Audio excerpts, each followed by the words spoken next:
कपालभाति प्राणायाम एक ऐसा प्राणायाम है जो भस्त्रिका प्राणायाम के बाद किया जाता है। कपालभाति प्राणायाम एक हठ योग क्रिया है जिसे प्राणायाम की श्रेणी में रखा गया है। अगर आप कपालभाति प्राणायाम को ठीक से सीख कर समझ कर ये क्यों काम करता है ये जानकर अगर आप अपने ऊपर वैसे ही कर लेते हैं जैसा कि इस वीडियो में समझाया गया है, बताया गया है, तो आपके जो झड़ते हुए बाल भी रुक सकते हैं अगर वो पोषण की कमी से झड़ रहे हैं तो।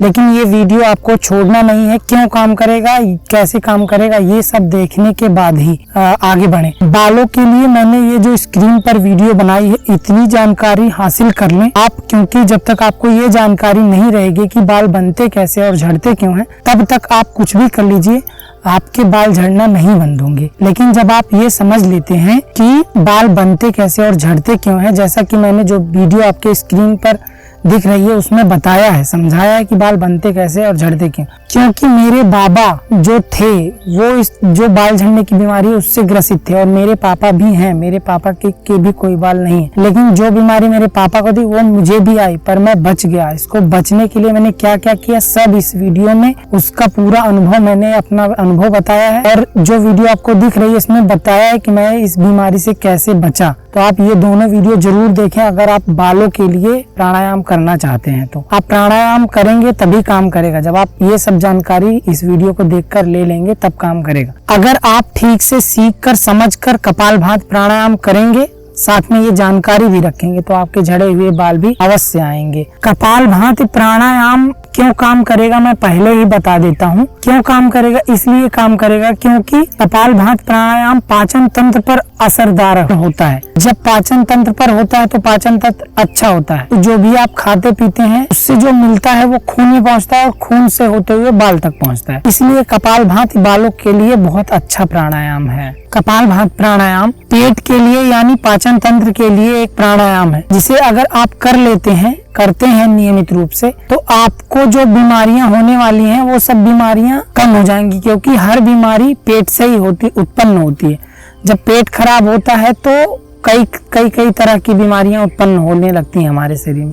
इसीलिए अगर आप कपालभाति प्राणायाम करते हैं तो आप ऐसी कई बीमारियों से बच जाएंगे जो पेट से होती हैं। यह प्राणायाम पाचन तंत्र पर सीधा प्रभाव छोड़ता है। पाचन तंत्र पेट में पाया जाता है। यह प्राणायाम पेट के लिए ही है। अगर आपके शरीर में एक साथ कई बीमारियां हैं और आप इन बीमारियों को ठीक करना चाहते हैं तो आप अपना पाचन तंत्र ठीक कर लीजिए, बीमारियां अपने आप ठीक हो जाएंगी। क्योंकि खाई हुई किसी भी चीज का पाचन पेट में होता है। लगभग 90% बीमारियां पेट में खराब पाचन होने के कारण होती हैं। यह प्राणायाम पाचन पर ही सबसे अधिक प्रभाव छोड़ता है, क्योंकि जब इस प्राणायाम को किया जाता है तो झटके से सांस ली जाती है और झटके से छोड़ी जाती है, जिससे होता यह है कि पेट की सारी जो मांसपेशियां हैं वो एक्टिव हो जाती हैं और जो जिसमें कुछ दिक्कत आई रहती है, कुछ हुआ रहता है तो वो मेंटेन हो जाती हैं और पेट में ही वो सारे अंग पाए जाते हैं जिनसे पाचन होता है। इस प्राणायाम के द्वारा खाना पचाने वाले अंगों की मालिश हो जाती है जब झटके से सांस लेते हैं और छोड़ते हैं। तो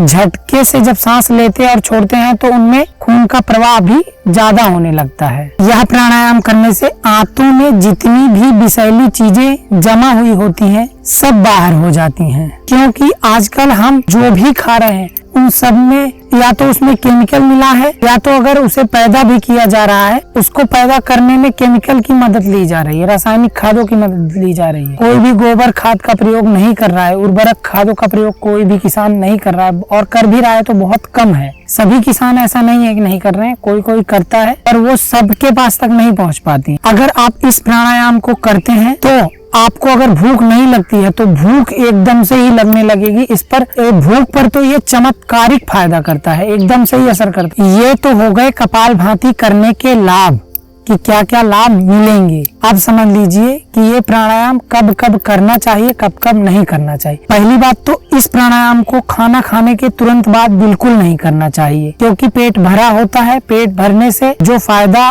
आपको मिलना चाहिए वो पेट भरे रहने से उसका उतना लाभ नहीं प्राप्त होगा जितना प्राप्त होना चाहिए। इसीलिए लगभग 8 घंटे के बाद ही प्राणायाम करें। यानी जब आप रात में खाना खाते हैं यानी डिनर करते हैं उसके बाद आप सोने के बाद सुबह जब उठें पेट खाली करें, उसके बाद इस प्राणायाम को करें तो यह प्राणायाम अत्यधिक लाभ पहुंचाएगा। अगर आप अभी नए साधक हैं, नया शुरू किया है प्राणायाम करना, तो आप इस प्राणायाम को कम करिए, उतना ज्यादा ना करिए। शुरू में आप लगभग 1 मिनट 2 मिनट करिए, फिर वैसे टाइम बढ़ाते जाइए जैसे ही आप परिपक्व होते जाएं। तो अगर किसी को अल्सर हो या हर्निया की बीमारी हो तो उसे भी ये प्राणायाम नहीं करना चाहिए। अगर आपको कभी भी किसी भी प्रकार की कोई सर्जरी हुई है, इस कंडीशन में भी आपको यह प्राणायाम नहीं करना चाहिए।